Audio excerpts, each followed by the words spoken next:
সময়ের, ওয়াল আসরি, সময়ের কসম।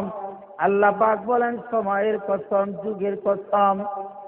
আল্লাহ রাব্বুল আলামিন কসম খাওয়ার পরে কোন জিনিসটা বুঝাইতে চায়? আল্লাহ কসম খায়া বুঝায় পৃথিবীর সমস্ত মানুষ ধ্বংসের পথে। কোন পথে? আরো আসতে বলেন, কোন পথে? আল্লাহর কথার সঙ্গে বর্তমান মানুষের কার্যকলাপের সঙ্গে মিল আছে কি নাই? আল্লাহর কথার সঙ্গে বর্তমান মানুষের কার্যকলাপের সাথে মিল আছে কি নাই? একটু জোরে বলেন, মিল আছে কি নাই? তার কারণ হচ্ছে মানুষ সুদ ছাড়া কিছু বুঝে না, ঘুষ ছাড়া কিছু বুঝে না, অপরের হক নষ্ট করা ছাড়া কিছু বুঝে না। ঠিক না বেঠিক? আরো আসতে কোন ঠিক না বেঠিক? ভাইরা আমার, উপর থেকে নেওয়া নিচ পর্যন্ত সব জায়গাতে ঘুষ। ঠিক না বেঠিক? সুদ, ঠিক কিনা? গ্রামে গঞ্জে ওপরের জায়গা সম্পদ কিভাবে দখল করা যায়, এইগুলো তিনটা। ঠিক না বেঠিক? এই সমস্ত কার্যকলাপের দ্বারা বোঝা যাচ্ছে আল্লাহ যে বলছেন সমস্ত মানুষ ধ্বংসের পথে, এটা ঠিক আছে। কথা বলেন, ঠিক কিনা বেঠিক? আল্লাহর এই আমাদের কার্যকলাপের দ্বারা এবং আল্লাহর কথার সঙ্গে আমাদের কার্যকলাপের সঙ্গে মিল আছে। আল্লাহ পাক বলতেছেন সমস্ত মানুষ ধ্বংসের পথে। এখন মানুষ বলতে কাদের কি বুঝাইছে? শুধু আমাদেরকে নয়, আদম আলাইহিস সালাতু ওয়াস সালাম থেকে নিয়ে কিয়ামত পর্যন্ত পৃথিবীতে যত মানুষ আসবে সমস্ত মানুষ ধ্বংসের পথে। আল্লাহ এই কথা অগ্রিম বলে দিয়েছে। যেরকম সুবহানাল্লাহ, আল্লাহ মানুষের অবস্থা জানে, এই জন্য আল্লাহ পাক অগ্রিম কথাটাই বলে দিয়েছেন যে কিয়ামত পর্যন্ত যত মানুষ আসবে সমস্ত মানুষের একই অবস্থা হবে। এখন আসুন, এই ধ্বংস থেকে বাঁচার পথ কি? এক কথায় বুঝাই দিচ্ছে আল্লাহ পাক, সমস্ত মানুষ ধ্বংসের পথে। এখন এই ধ্বংসের পথ থেকে, এই ধ্বংস থেকে বাঁচার উপায় কি? আল্লাহ পাক পরের আয়াতে বলতেছেন, ইল্লাল্লাযীনা আমানু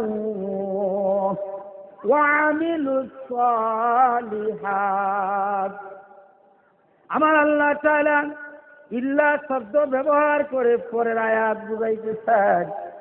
প্রথম বুঝাইলেন সমস্ত মানুষ ধ্বংসের পথে, ইল্লা শব্দ বলে আল্লাহ পাক বুঝাইতে চান যার ভিতরে চারটা জিনিস আছে।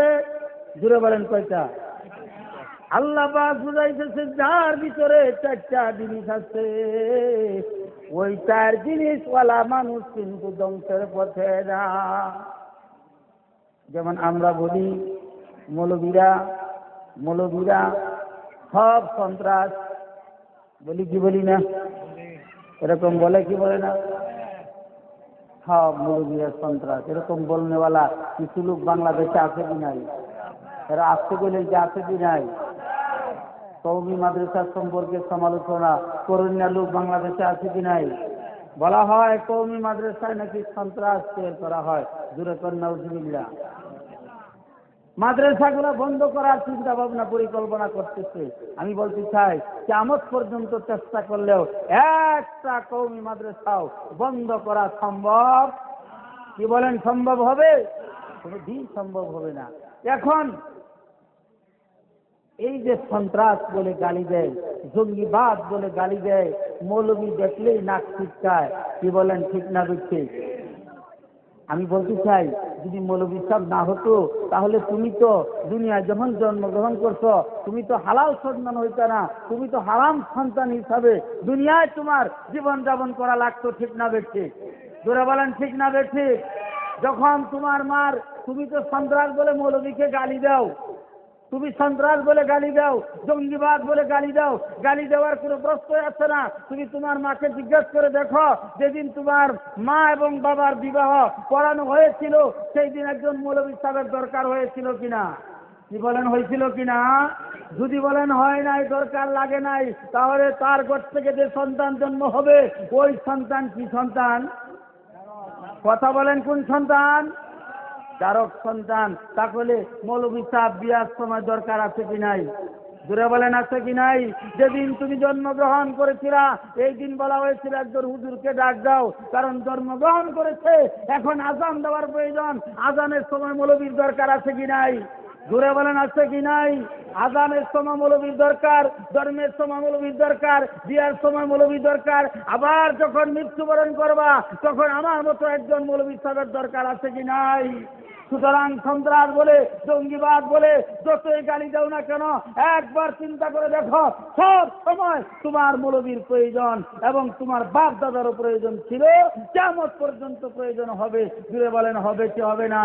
আমি বলতে চাই, আজ যদি কওমি মাদ্রাসা না থাকে, এ দেশে উলামায়ে কেরাম যদি না থাকে, মানুষ আর হাইওয়ানের মধ্যে কোনো পার্থক্য থাকবে না। জুড়ে বলেন ঠিক না বেঠে?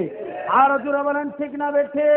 সুতরাং যারা মাদ্রাসা বন্ধ করতে চাও, যারা কওমি মাদ্রাসার বিরুদ্ধে কথা বলো, যারা উলামায়ে কেরামের বিরুদ্ধে কথা বলো, সতর্ক হয়ে যাওয়া দরকার। কারণ অতীতে যারা চেষ্টা করেছে, ব্যর্থ হয়েছে, সফল কাম হতে পারে নাই, তোমরাও কোনোদিন সফল কাম হতে পারবা না। ঠিক না বেঠে?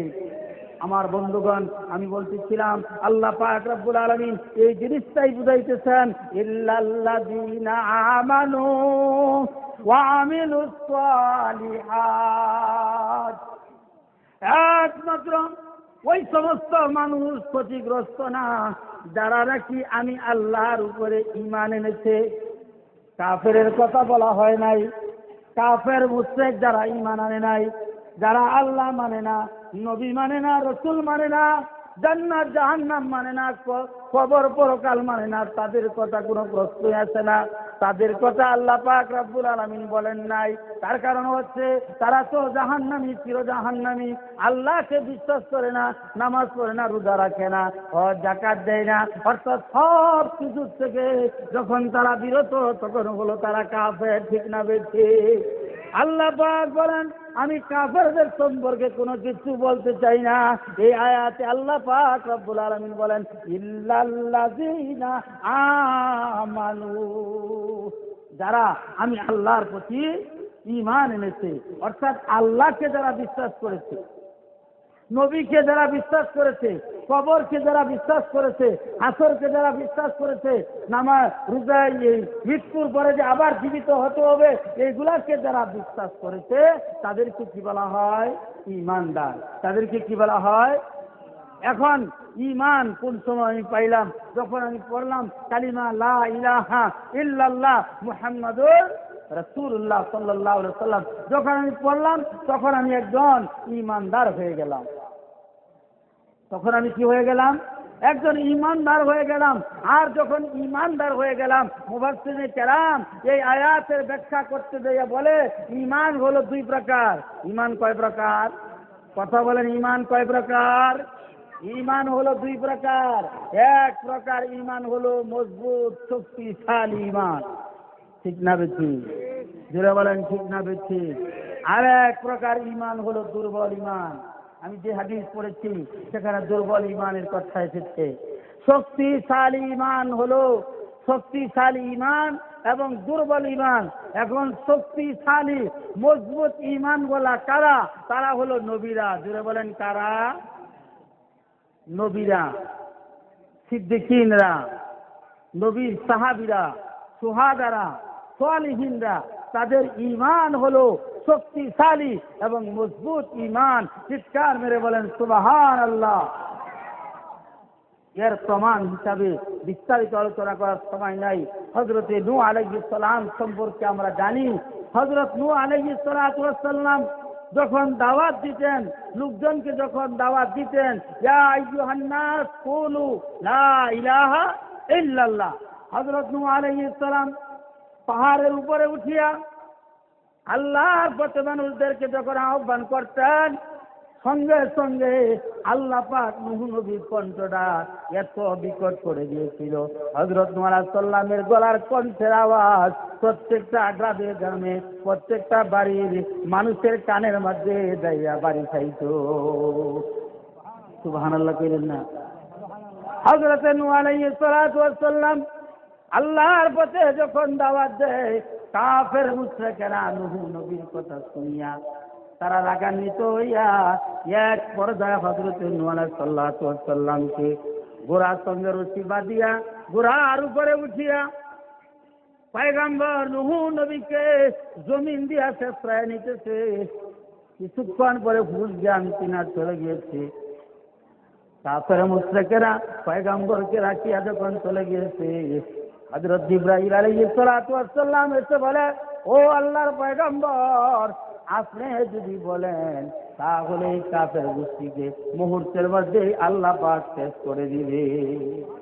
হযরত নূহ আলাইহিস সালাম ডাক দিয়ে বলেন, এ ভাই জিবরাইল, আমাকে বলতেছ আমি আল্লাহর কাছে বদদুয়া করতে অসম্ভব? আমি যে একজন আল্লাহর প্রতি ঈমান এনেছি, আমি যে একজন আল্লাহর গোলাম, এর প্রমাণ হলো আমাকে যত কষ্ট দেব না কেন আমি পয়গম্বর সহ্য করব, তারপরে এদের জন্য আমি এখনই বদদুয়া করব না। জোরে কোন সুবহানাল্লাহ। আমার বন্ধুগণ, এইভাবে করে সর্বশেষ পয়গম্বর সহ্য করতে না পেরে দীর্ঘদিন দাওয়াতের পরে হযরত নূহ আলাইহিস সালাম এবার আল্লাহর দরবারে দোয়া করলেন, রব্বি লা তাদার আলাল আরদি মিনাল কাফিরিনা দাইয়ারা। আমার ভাইরা, পয়গম্বর যখন দোয়া করলেন, আমার আল্লাহ দোয়া কবুল করেছে। সমস্ত কাফের গোষ্ঠীকে আমার আল্লাহ মুহূর্তের ভিতরে বন্যা দিয়া সকল কাফের মুশরিকদেরকে শেষ করে দিয়েছে। যেরকম সুবহানাল্লাহ। তাহলে পয়গম্বর নূহ আলাইহিস সালামের ঈমান কি দুর্বল ছিল না শক্তিশালী? জোরে আওয়াজ করে বলেন, দুর্বল ঈমান ছিল না শক্তিশালী ঈমান ছিল? হযরত ইব্রাহিম আলাইহিস সালাতু ওয়াস সালামকে আগুনে ফেলানো হয়েছে, তারপরেও তিনি কি করেছেন? সাহায্য চেয়েছেন একমাত্র আল্লাহর সাহায্য। জোরে বলেন ঠিক না ঠিক? তাহলে ইব্রাহিম আলাইহিস সালামের ঈমান কি দুর্বল ছিল না শক্তিশালী ছিল? ভাইরা আমার, এইভাবে নবীদের ঈমান ছিল মজবুত এবং শক্তিশালী ঈমান। তারপরে আসুন সাহাবায়ে কেরামের দিকে। যে সমস্ত সাহাবীরা যুদ্ধের ময়দানে যাইয়া শাহাদাত বরণ করেছে, ওই সমস্ত সাহাবীদের ঈমান ছিল শক্তিশালী ঈমান। ঈমানের বলিয়ান হইয়া শক্তিশালী ঈমান থাকার কারণে তাজা রক্তগুলা শরীর থেকে বের হয়েছে, রক্তাক্ত হয়ে গেছে, তারপরেও কখনোই অর্থাৎ তারপরেও কালিমাকে ছাড়ে নাই, নবীকে ছাড়ে নাই, বেঈমান হয় নাই, ঈমানকে মজবুত করে ধরে রেখেছে। যার কারণে আল্লাহ পাক রব্বুল আলামিন তাদের সম্পর্কে বলেছে, তারা কখনো মরে নাই, তারা আজীবন আমার কবরে তারা আজীবন জিন্দাবাদ জীবিত থাকবে। চিৎকার মেরে বলেন সুবহানাল্লাহ। আরো জোরে বলেন সুবহানাল্লাহ। এইভাবে করে আপনি লক্ষ্য করুন হযরত আলী রাদিয়াল্লাহু তাআলা আনহুর ঘটনা। হযরত আলী রাদিয়াল্লাহু তাআলা আনহুর ঈমান কত মজবুত ঈমান ছিল। নবী রাহমাতুল্লাহ আলাইহি তার রিসালার মধ্যে লিখেছেন, হযরত আলী রাদিয়াল্লাহু তাআলা আনহু রাতের আঁধারে গভীর রজনীতে এশার নামাজের পরে কিছু সময় রাসূলের দরবারে সাহাবায়ে কেরাম বসে থাকতো। এটা ছিল সাহাবীদের অভ্যাস। যতক্ষণ পর্যন্ত রসুল নিজ মহল্লায় নিজ জায়গাতে না যেতেন, ততক্ষণ পর্যন্ত সাহাবায়ে কেরাম রসুলের কাছেই বসে থাকতো। যাই হোক, আল্লাহর হাবিব হুজরায় চলে গেলে হযরত আলী চলে গেলেন বিছানায় যাইয়া তিনি ঘুমাইলেন। ঘুমের ঘরে হযরত আলী রাদিয়াল্লাহু তাআলা আনহু তিনি স্বপ্নে দেখতেছেন রসুলের দরবারে তিনি যাচ্ছে। যেরকম সুবহানাল্লাহ। হযরত আলী স্বপ্নে দেখতেছে আল্লাহর হাবিবের দরবারে যাচ্ছে। সুদূর যাওয়ার পরে দেখে সুন্দরী যুবতী একজন নারী রাস্তার মাঝে দাঁড়ায় আছে। দেখে দেখে বলছে, আলী রে, ও আলী, বহুদিন ধরে তোমারে খুঁজি পাই না, বহুদিন ধরে তোমারে খুঁজি পাই না। এ আলী, তোমাকে পাই কিন্তু তোমার সঙ্গে সাথী সঙ্গী থাকে। আলী রে, যখন তোমাকে পাই তখন তোমার সঙ্গে আরো সাথী সঙ্গী থাকে।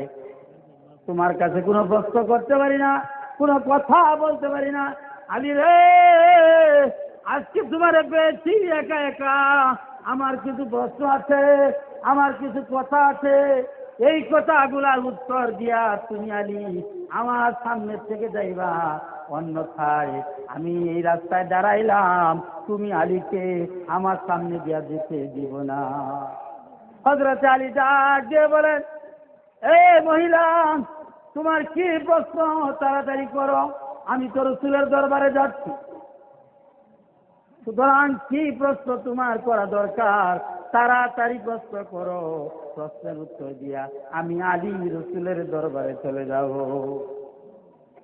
ভাইরা আমার লক্ষ্য করেন, মহিলা আলীকে প্রশ্ন করে না, রাস্তাও ছাড়ে না। বুঝেন নেই?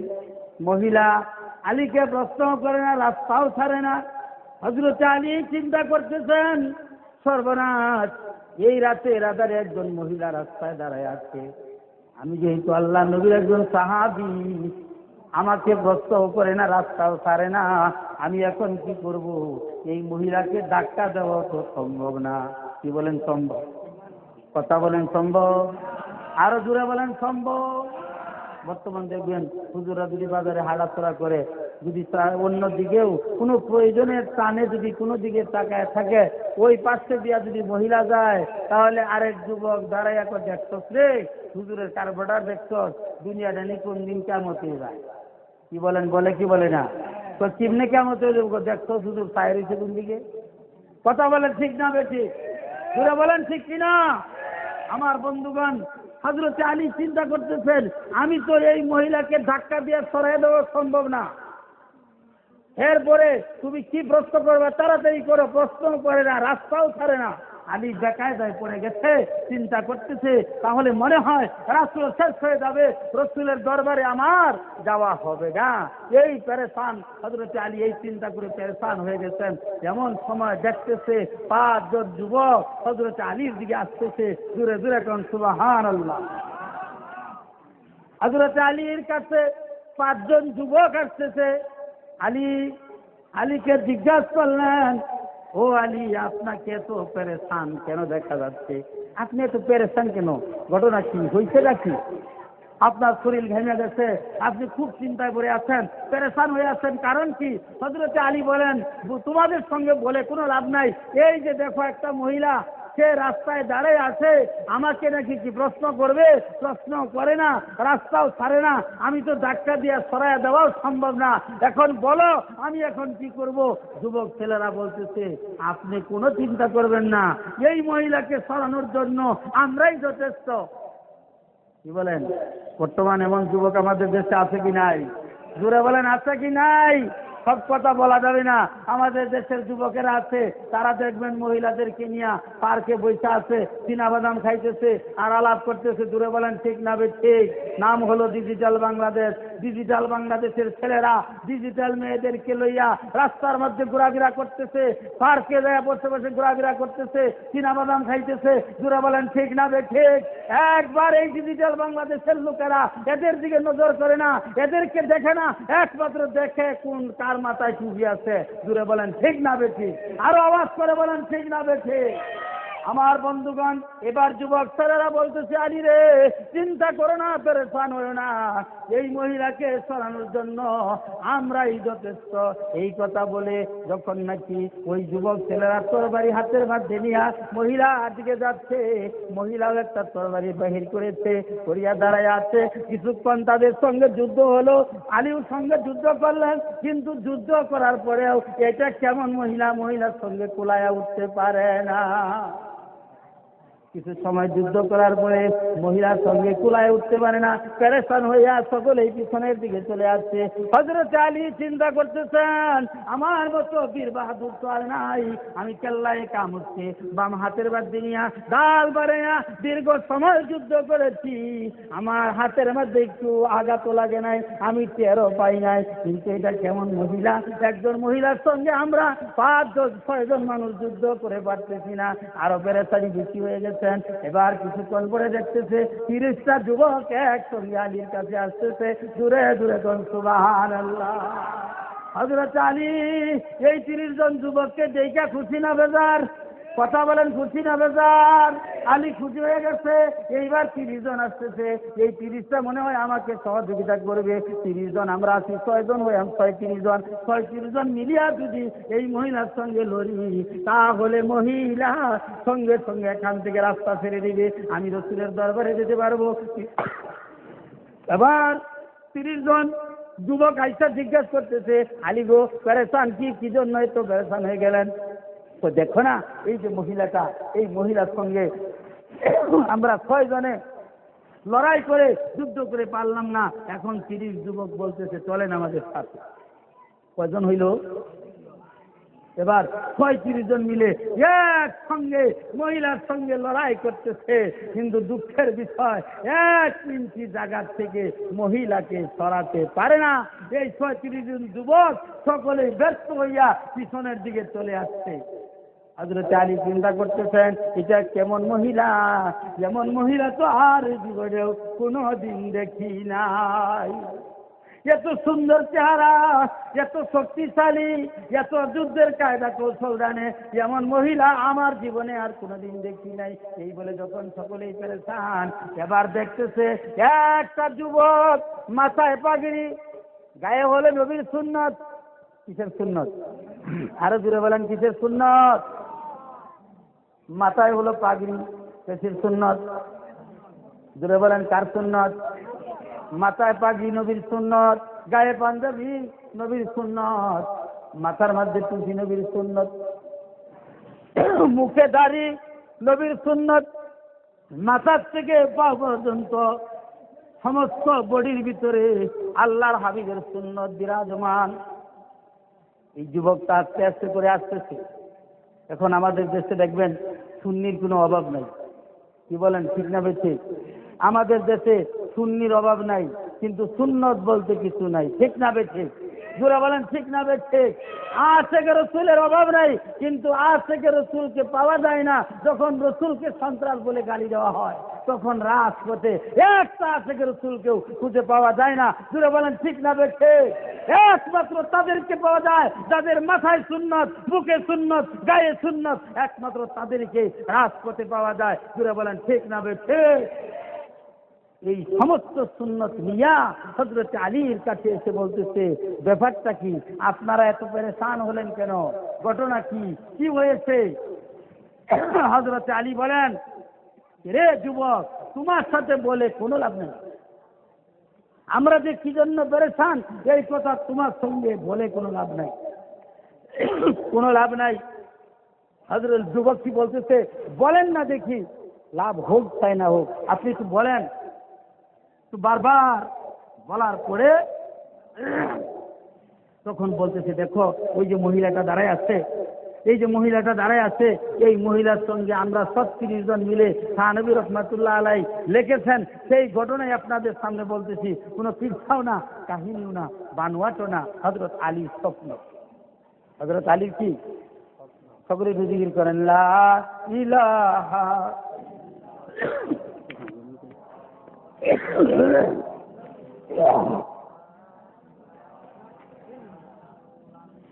লা ইলাহা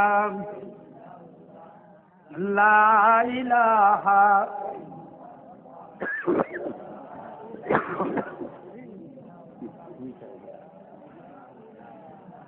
আওয়াজ করে সকলেই বলেন, লা ইলাহা ইল্লাল্লাহ।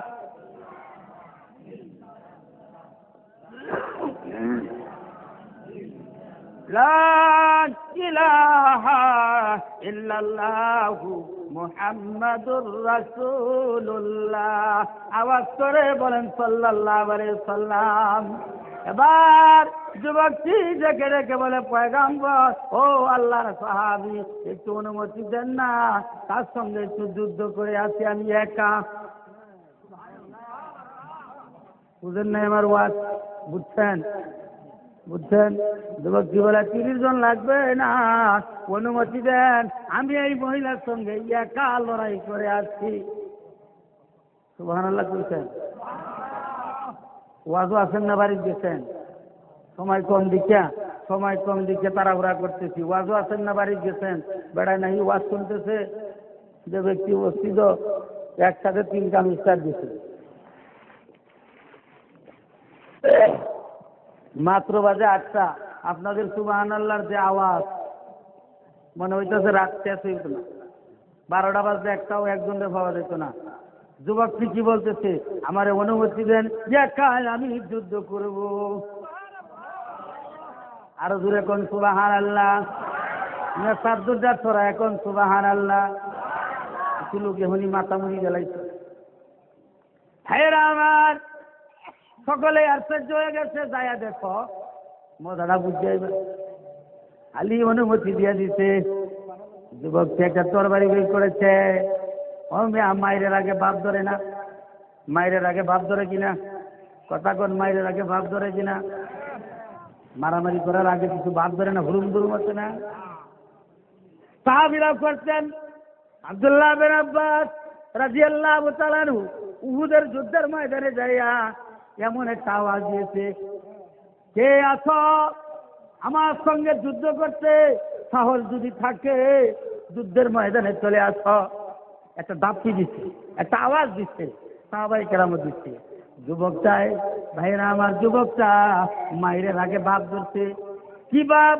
সকলকে বলছে আমার সঙ্গে আমি তাকবীর দিব, আপনারা বলবেন আল্লাহু আকবার। যুবকটি বলছে আমি বলবো নারায়ে তাকবীর, একসঙ্গে আপনারা বলবেন আল্লাহু আকবার। এই বলার সঙ্গে সঙ্গে আমি সামনের দিকে দৌড় দিব, আপনারা খালি তামসা দেখবেন। জোরে জোরে কোন সুবহানাল্লাহ। যুবক নারায়ে তাকবীরের ধ্বনি যখন দিয়েছে, আল্লাহু আকবার বাকিরা বলতে দেরি হয়েছে। কিছুক্ষণের মধ্যেই মহিলাও নাই, তরবারিও নাই, কোনো কিছুই নাই। জোরে জোরে কোন সুবহানাল্লাহ। মুসলমানদের হাতিয়ার কি? জোরে বলেন, মুসলমানদের হাতিয়ার কি? মুসলমানদের হাতিয়ার হচ্ছে নারায়ে তাকবীর। ইমানদারের হাতিয়ার হচ্ছে নারায়ে তাকবীর। ঠিক না বেঠিক? জোরে বলেন ঠিক না বেঠিক? আমি একটা নারায়ে তাকবীর দিব, আপনারা গলার আওয়াজ ছেড়ে দিয়া আল্লাহু আকবার বলতে রাজি আছেন? নারায়ে তাকবীর, নারায়ে তাকবীর। আল কোরআনের আলো, আল কোরআনের আলো। ইসলামের শত্রুরা, ইসলামের শত্রুরা আল্লাহ পাক কবুল করুক, বলেন আমিন। আল্লাহর হাবিব খয়বরের যুদ্ধের ময়দানে যাইয়া নারায়ে তাকবীরের আওয়াজ দিয়েছে আর বলেছে খারিবাত খায়বার। বলার সঙ্গে সঙ্গে কাফেরদের অন্তরের ভিতরে ভয় শুরু হয়ে গেছে, কাঁপুনি আরম্ভ হয়ে গেছে। জোরে জোরে কোন সুবহানাল্লাহ। হযরত আলী চিন্তা করতেছেন ব্যাপারটা কি, মহিলা গেল কোন জায়গায়। এমন সময় কানে আওয়াজ আসছে, আসসালাতু খায়রুম মিনান নাউম। ফজরের আযান হয়ে গেছে, আলীর ঘুম ভেঙে গেছে, মসজিদে নববীতে চলে গেছে, নবীজির পিছনে নামাজ আদায় করেছে। ফজরের নামাজের পরে সাহাবায়ে কেরামদেরকে আল্লাহর হাবিব নিয়ে বসেছেন, জিজ্ঞাসা করতেছে তোমরা কে কি স্বপ্নে দেখেছো বলো। একজন একজন করে বলতে বলতে আলীর কাছে যখন এসেছে, আলী রে তুমি কোনো কিছু স্বপ্ন দেখেছো কিনা? হযরত আলী বলেন ইয়া রাসূলুল্লাহ, এমন একটা স্বপ্ন আমি দেখেছি যেই স্বপ্ন আমি কোনোদিন দেখি নাই। আমার মনে হয় আর কেউ এমন স্বপ্ন কোনোদিন দেখে নাই। পুরা ঘটনাটি বলার পরে আল্লাহর হাবিবকে আলী জিজ্ঞেস করেন ইয়া রাসূলুল্লাহ, যেই যুবক সর্বপ্রথম আমার কাছে এসেছে নবী গো, ওই যুবক হলো 5টা যুবক, যেই 5 জন যুবককে আমার জীবনেও কোনোদিন দেখি নাই। ইয়া রাসূলুল্লাহ, আপনি বলুন তো এই যুবকগুলা কারা? আমার নবী ডাক দিয়ে বলে আলী রে, এরা যুবক নয় রে আলী, এরা হলো তোমার 5 ওয়াক্ত নামাজ। জোরে বলেন আল্লাহু আকবার, আর জোরে বলেন আল্লাহু আকবার। আলী, এরা আসলে যুবক না, এরা হলো তোমার 5 ওয়াক্ত নামাজ। আলী রে, কিছুক্ষণ পরে যখন 30টা যুবক দেখলা, আলী এই 30টা যুবক নয়, এইটি হলো তোমার 30টা রমজানের রোজা। চিৎকার মেরে বলেন সুবহানাল্লাহ। নবী গো, 30টা যুবক চেষ্টা করলাম, আমরা 6 জনে চেষ্টা করলাম, খোলায় উঠতে পারলাম না। কিছুক্ষণ পরে একটা যুবক দেখলাম, মাথায় পাগড়ি, আপনার সুন্নতটা শরীরের মধ্যে। ইয়া রাসূলুল্লাহ, ওই যুবক তার জীবনেও কোনোদিন দেখি নাই। ওই একটা যুবকের প্রস্তুতি নেওয়ার সঙ্গে সঙ্গে মহিলাটা চলে গেছে। ইয়া রাসূলুল্লাহ, ওই যুবক সম্পর্কে আপনি আমাকে কিছু বলেন। আল্লাহর হাবিব বলেন, ও আলী, ওই যে একটা একটা যুবক আসছে রে, এটা যুবক না আলী রে, এটার নাম হচ্ছে ঈমান। জোরে বলেন আল্লাহু আকবার। আলী রে, এটার নাম হচ্ছে ঈমান। ওই ঈমানের শক্তি যখন সামনে অগ্রসর হয়েছে, আর যেই মহিলাটা এসেছিল দুনিয়ার কোনো মহিলা নয়, এটার নাম হলো মিস্টার ইবলিস। কি বলেন এর নাম কি? আরো দূরে বলেন কি নাম? শক্তি কম না বেশি? কিন্তু ইমানের সঙ্গে মিস্টার ইবলিস কখনো টিকতে পারে না। মনে রাখতে হবে, দেশের ইমানওয়ালাদের সামনে কখনো বাতিল টিকে থাকতে পারবে না। ঠিক না বেশি? বাতিল কখনো টিকে থাকতে পারবে না। হকের সামনে বাতিল টিকে থাকতে পারবে না। আমার বন্ধুগণ, এই জন্য আমি বলতেছিলাম, আল্লাহ পাক রব্বুল আলামিন বলতেছেন, আমার আল্লাহ বলেন, ইল্লাল্লাযীনা আমানু ওয়া আমিলুস সালিহাত। ঈমান কয় প্রকার? ওয়াজ মনে আছে? ঈমান কয় প্রকার? দুই প্রকার। এক প্রকার ঈমান হলো শক্তিশালী ঈমান, মজবুত ঈমান। এই ঈমান ছিল নবীদের, সাহাবীদের, তাবেঈনদের, তাবেঈনদের। এবং এই শক্তিশালী ঈমানওয়ালা বর্তমানে বাংলাদেশে আছে কি নাই? কি বলেন, আছে কি নাই? তবে সংখ্যায় কম। শক্তিশালী ঈমানওয়ালা বাংলাদেশে আছে বিদায় যা ইচ্ছা তাই করতে পারতেছে না। জোরে বলেন ঠিক না বেঠে? আর দুর্বল ঈমানওয়ালা হচ্ছে তারা বাংলাদেশের মাটিতে জন্মগ্রহণ করে বিদেশে পাড়ি জমায়ে মুসলমানদেরকে একত্রিত করে যখন কথা বলতে বক্তৃতা দিতে শুরু করেছে, সর্বপ্রথম বক্তৃতা দিল হজের বিরুদ্ধে। জোরে কন নাউজুবিল্লাহ। সর্বপ্রথম বক্তৃতাটা দিল হজের বিরুদ্ধে। কোন ইমানদার তার প্রতিবাদ করার সাহস পায় নাই। তারপরে বক্তৃতাটা দিল রসুলের বিরুদ্ধে। কোন ইমানদার সেখানে প্রতিবাদ করার সাহস পায় নাই। তারপরে বক্তৃতা দিল আপনার তাবলীগ জামাতের বিরুদ্ধে।